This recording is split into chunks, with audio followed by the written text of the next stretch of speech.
तो भाई लोग, आज हम बात करने वाले हैं लुक किस्म के चैप्टर नंबर 299 के बारे में। और पिछले एपिसोड में हमने देखा था जो मैनेजर किम होते हैं उनके दिल पे थोड़ी सी दया जागती है और वो एली की बच्चियों को आजाद करने की सोच रहे होते हैं। लेकिन जो रॉबर्ट और गैब्रियल होते हैं वो दोनों के दोनों अपने चाकू बाहर निकाल लेते हैं और साथ ही साथ में जो वैरन होता है वो भी अनकॉन्शियस हो जाता है जब उसको टॉम ली ने मारा था। तो खैर, आज की वीडियो की शुरुआत में हम देखते हैं जो वैरन होता है बहुत ही बुरी हालत में वापस से घर आता है। जो शैली होती है वो वैरन को देख के कहती है, वैरन, आखिर क्या बात है कि क्या तुम ठीक हो?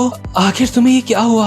अब तक तुम कहाँ थे? क्या तुमने दोबारा से किसी से झगड़ा करा? तो खैर, अभी वैरन बस गिरने ही वाला होता है। वो इतनी ज्यादा बुरी हालत में होता है, लेकिन इतने में ही सैली उसको पकड़ लेती है। वैरन कहता है, मुझे माफ कर दो शैली, मैं बच्चों को नहीं ढूंढ पाया। शैली कहती है, आखिर तुम क्या बोल रहे हो? वो दोनों के दोनों तो थोड़ी देर पहले घर वापस आ गए हैं। और हम देखते हैं मे और नेटली दोनों आराम से बैठ के आइसक्रीम खा रहे होते हैं। ये दोनों कहती हैं, अंकल, क्या आपको चोट लगी है? जब हमारा काम खत्म हो गया था तो सीनियर मैनेजर किम ने हमको यहाँ पे छोड़ दिया था। हम दोनों ने सोचा है हम उस कंपनी में और ज्यादा काम नहीं करेंगे, वो बहुत ही ज्यादा खतरनाक है। शैली कहती है, वैरन, आखिर तुम्हारा ये हाल किसने करा? क्या मैं बाकी के लड़कों को भी यहाँ पे बुला दूं? और ये दोनों लड़कियां भी बोलती हैं, मामा, हमें यहाँ पे सारे हॉस्टल के मेंबर्स को बुला देना चाहिए। आखिर उन लोगों की हिम्मत कैसे हुई हमारे अंकल के साथ ऐसा करने की? शैली कहती है, वैरन, मुझे नाम बताओ, आखिर तुम्हारे साथ ऐसा किसने करा है? लेकिन अभी हम देखते हैं जो वैरन होता है उसके चेहरे में एक स्माइल होती है। वैरन कहता है, नहीं, कुछ भी नहीं हुआ, सब कुछ ठीक है। और वैरन इन तीनों के गले लग जाता है। इसके बाद जो नेटली होती है अपने जेब से एक कार्ड निकालती है और कहती है, वैसे अंकल, सीनियर मैनेजर किम ने मुझे ये दिया है। उन्होंने मुझे कहा था कि ये मैं आपको दे दूं। उन्होंने मुझसे कहा था कि आपको वो खुद से सीखने की बजाय उनसे सीखना चाहिए। और यार, यहाँ पे मैनेजर किम का मतलब जेट कुंडो फाइटिंग स्टाइल से होता है। तो खैर, इसके बाद सीन शिफ्ट होता है और हम देखते हैं जो मैनेजर किम होते हैं वो कार के सपोर्ट में बैठे हुए होते हैं और उनके बगल में ही जमीन में एक चाकू पड़ा होता है। मैनेजर किम कहते हैं, भाई लोग, प्लीज ऐसा मत करो। इसके बाद गैब्रियल कहता है, हाँ, वैसे भी हम बाकी के स्ट्रीमर्स को तो वहाँ पे छोड़ ही आए हैं। अगर उनमें से 2 बच्चे गायब हो भी जाते हैं तो किसी को भी पता नहीं चलेगा। आप चिंता मत करो, बॉस को मैं संभाल लूंगा। और यार, जो रॉबर्ट होता है उसने चाकू मैनेजर किम को मारने के लिए नहीं निकाला था। भले ही शुरुआत में हमें ऐसा लग रहा था कि जैसे ये लोग फाइट करेंगे, लेकिन ऐसा कुछ भी नहीं होता। ये दोनों के दोनों मैनेजर किम का साथ देते हैं और उन दोनों लड़कियों को यहाँ से जाने देते हैं। और जो इन्होंने चाकू निकाला था उससे ये उन दोनों लड़कियों के हाथ की रस्सियां काटते हैं ताकि वो दोनों की दोनों लड़कियां आजाद हो जाएं। अभी रॉबर्ट मैनेजर किम से कहता है, सीनियर मैनेजर किम, क्या आप सच में हम दोनों से फाइट करने की सोच रहे थे? आपने जो उन दोनों लड़कों के साथ फाइट करी थी उसकी वजह से आप अभी सीधे खड़े भी नहीं हो पा रहे हो। अब अपने आप को इन सारी बातों के लिए दोष देना छोड़ो और खड़े हो जाओ। और ये दोनों के दोनों मैनेजर किम को हाथ देके जमीन से उठाते हुए कहते हैं, अगर मैं आपको अभी चाकू मार के खत्म कर देता तो मैं आपकी बीवी और बेटी को कैसे मुंह दिखा पाता? हम इस बार आपका कहना मान रहे हैं क्योंकि आपके दिल में जो भी दया वया जागी थी हम उसकी रिस्पेक्ट करते हैं, लेकिन अगली बार से जैसा हम कहेंगे आपको वैसा करना पड़ेगा। रॉबर्ट कहता है, जब मैं ब्लैक बियर गैंग में था, अगर उस समय मुझे खतरनाक सी चोट ना लगी होती तो तुम्हारी और मेरी फाइट काफी टक्कर की होती। खैर किम ब्रो, तुम्हें हार नहीं माननी चाहिए। चलो उठ जाओ। याद करो, आपने कहा था कि आपको एक अच्छा बाप बनना है, इसके लिए आप हर चीज से गुजर सकते हो। चलो भी, अब हमें चलना होगा। वैसे भी अगर हमें इस दुनिया में सरवाइव करना है तो हमें कुछ ना कुछ तो सैक्रिफाइस करना ही पड़ता है। हम तीनों के तीनों वापस से अपने काम पे वैसे ही जाएंगे जैसे पहले जाया करते थे। यहाँ पे अभी कुछ भी नहीं हुआ है। और ये दोनों के दोनों मैनेजर किम को सहारा देते हुए यहाँ से चले जाते हैं। इसके बाद सीन शिफ्ट होता है और हम देखते हैं डैनियल को, जो अभी अपने मोटे वाले शरीर के पेट के ऊपर नूडल्स रख के खा रहा होता है। डैनियल अपनी मोटी वाली बॉडी के बारे में कहता है, क्या मैं पहले से भी ज्यादा मोटा हो गया हूँ? मैं अपने पेट को बिल्कुल टेबल की तरह इस्तेमाल कर सकता हूँ। डैनियल अपने मन में कहता है।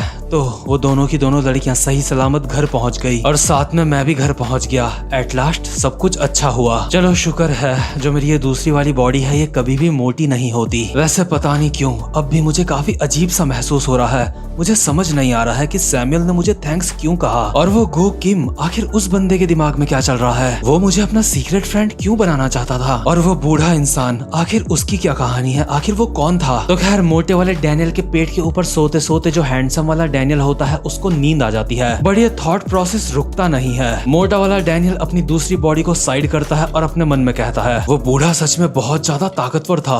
उसने मेरे दोनों शरीर को पलक झपकते ही बेहोश कर दिया। और यहाँ तक कि वो जो इलीगल कॉन्ट्रैक्ट्स थे जो मैंने ढूंढे थे वो बूढ़ा सारे के सारे ले गया। आखिर उस बूढ़े इंसान को इन सारी चीजों के ऊपर इतना इंटरेस्ट क्यों था? ये सच में काफी ज्यादा दिलचस्प है। सच में उस बूढ़े के सामने मैं खुद को बहुत ज्यादा कमजोर महसूस कर रहा था। अरे नहीं, ये नूडल्स मैंने ये पूरे खत्म नहीं करे। मैं अपनी इस वाली बॉडी में इन नूडल्स को नहीं खा सकता, मुझे अपना वेट घटाना होगा। और यार जो MCN कंपनी होती है वो इलीगल एक्टिविटीज करने के चक्कर में बंद हो जाती है। डैनियल अपने मन में बोल रहा होता है, क्या MCN कंपनी का जिसने ऐसा हाल करा है क्या वो चार्ल्स चोई हो सकता है? H&H ग्रुप के चार्ल्स चोई, क्या उन्होंने ऐसा करा होगा? लेकिन अगर उन्होंने ऐसा करा होगा तो वो MCN के ऊपर कब्जा क्यों करना चाहते होंगे? जरूर जो MCN की बिल्डिंग है अब भी वहाँ कोई ना कोई तो सुराग होगा ही। आखिर चेयरमैन चोई मुझे कुछ बताते क्यों नहीं? वो अपना मुंह हमेशा बंद क्यों रखते हैं और मैं बार बार किसी न किसी चीज में उनके साथ इन्वॉल्व होता रहता हूँ। लेकिन आखिर में मैं MCN के काले धंधों को दुनिया के सामने नहीं लेके आ पाया। मतलब कि जो चार्ल्स होता है उसने अंदर ही अंदर सारा का सारा मामला निपटा दिया होता है। डैनियल कहता है, मैं कसम खाता हूँ मैं चारों गैंग्स को तबाह करके रहूंगा, लेकिन अब तो मेरे पास वो इलीगल कॉन्ट्रैक्ट्स भी नहीं है जिससे मैं कुछ कर सकता था। लेकिन कोई बात नहीं, मेरे पास मेरा बैकअप प्लान अभी भी है। और डैनियल उठाता है वो स्मूदी जो वो MCN कंपनी में पी रहा था। और यार यहाँ पे हमें एक कमाल की बात बताई जाती है। जो कोजी होता है उसने डैनियल को पहले ही बता दिया था कि अगर कोई भी इंसान MCN कंपनी में जाता है चाहे वो VVIP ही क्यों ना हो, उसका सामान पहले बाहर जमा कर दिया जाता है, क्योंकि MCN कंपनी को अपनी सिक्योरिटी की बहुत ज्यादा चिंता रहती है। क्योंकि अगर MCN कंपनी वाले लोगों को सामान अंदर लाने देंगे तो वहाँ पे कुछ भी हो सकता है, जैसे कि कोई उनके इलीगल एक्टिविटीज की वीडियो बना सकता है अपने मोबाइल से, जैसे कि जो डैनियल लोगों की मैनेजर किम के साथ फाइट वगैरह हुई थी। लेकिन यार अपना डैनियल भी एक नंबर का हरामखोर होता है। धीरे धीरे डैनियल एक समझदार इंसान बनता जा रहा है। अभी हमें बताया जाता है जो डैनियल वहाँ कंपनी में स्मूदी पी रहा था उसके ऊपर एक छुपा हुआ कैमरा लगा हुआ था। डैनियल अपने मन में कहता है,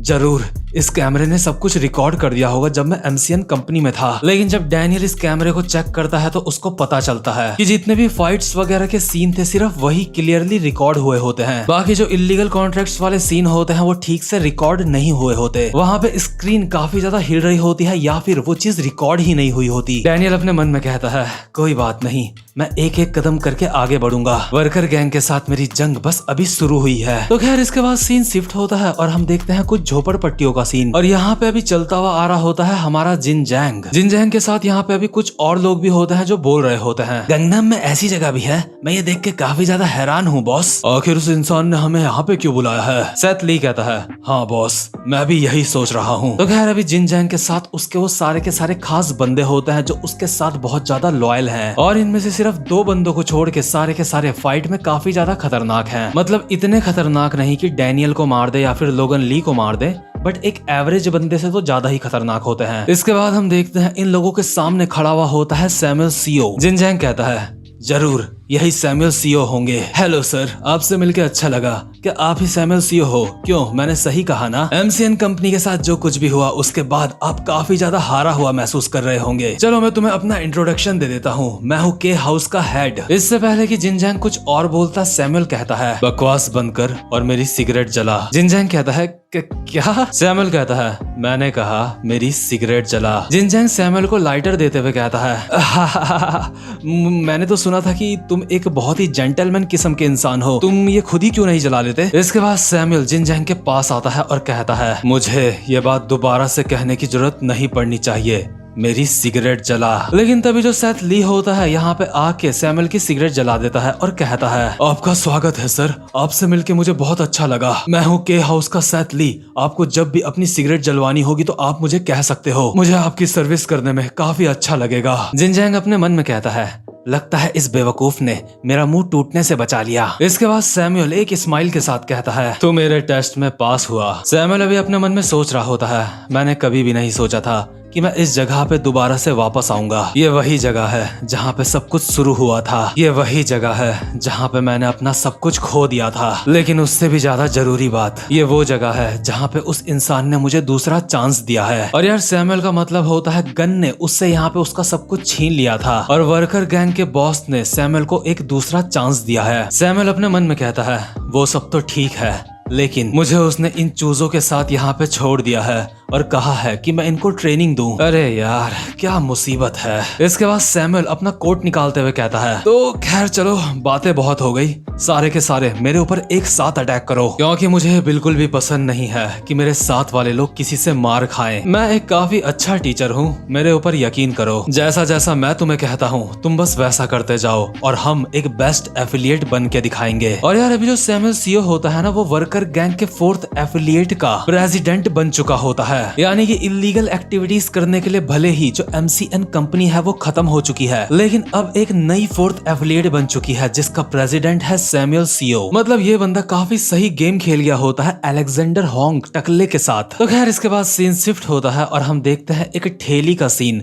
जिसको अभी जस्टिन पैंग और चक चला रहे होते हैं। इन दोनों ने ओली वैंग के मरने के बाद से लड़ाई झगड़ा छोड़ के खाना बेचने का काम शुरू कर दिया होता है। और अभी इन दोनों के सामने बैठा हुआ होता है जोहान, जो कुत्तों की तरह खाना खा रहा होता है पेल पेल के। जस्टिन और चक कहते हैं क्या तुम किसको ढूंढ रहे हो? तुम्हें नहीं लगता जो तुम पूछ रहे हो हमें उसका जवाब पता होना बहुत ही ज्यादा अजीब होगा? तुम्हें पता है आजकल हम दोनों काफी ज्यादा बिजी रहते हैं, हमें इस बारे में कुछ भी नहीं पता। चक कहता है देखो हम कोई प्राइवेट इन्वेस्टिगेटर्स नहीं हैं, हमें नहीं पता कि कोई इंसान कहाँ पे है, हमसे किसी का पता पूछना ये बिल्कुल बेकार है। तो जोहान शियोंग अब तुम खाना बंद करो। लेकिन जोहान अभी खाना पेलते पेलते कहता है क्या तुम और बिजी? चक और जस्टिन कहते हैं हाँ, सिर्फ एक ये रेस्टोरेंट ही नहीं है जिसको हम चलाते हैं। दरअसल जब हमारे बॉस की डेथ हुई थी तो हमें वहाँ पे कुछ बातें बहुत ज्यादा अजीब लगी थी और हम दिन रात उसी सिलसिले में जानकारी इकट्ठा करते हैं। जस्टिन कहता है हाँ मैं जानता हूँ, अब ऐसा करना किसी भी काम का नहीं है, लेकिन वो हमारी अकेली फैमिली था। जोहान कहता है उससे मुझे मतलब नहीं है,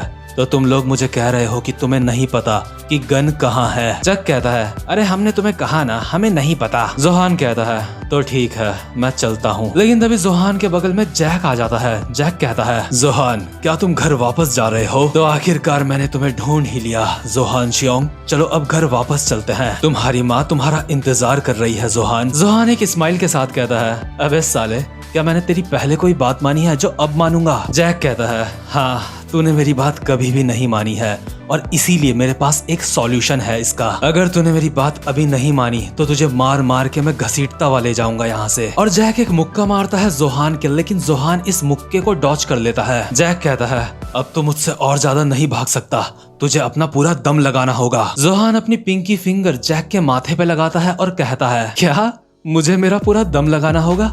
अबे मेरी ये छोटी वाली उंगली ही तेरे लिए काफी है। तो भाई लोग इसी के साथ ये वाला चैप्टर भी यहीं पे खत्म होता है और नेक्स्ट चैप्टर में हमें जोहान और जैक की फाइट देखने को मिलेगी। तो उम्मीद करता हूँ कि आपको आज की वीडियो भी अच्छी लगी हो, और अगर आपने अब तक बेल आइकन को प्रेस नहीं करा है तो जल्दी से बेल आइकन को भी प्रेस कर दो ताकि आपको हर वीडियो का नोटिफिकेशन मिल जाए। तो भाई लोग अब मैं मिलता हूँ आपसे अपनी नेक्स्ट वीडियो में, तब तक के लिए गुड बाय।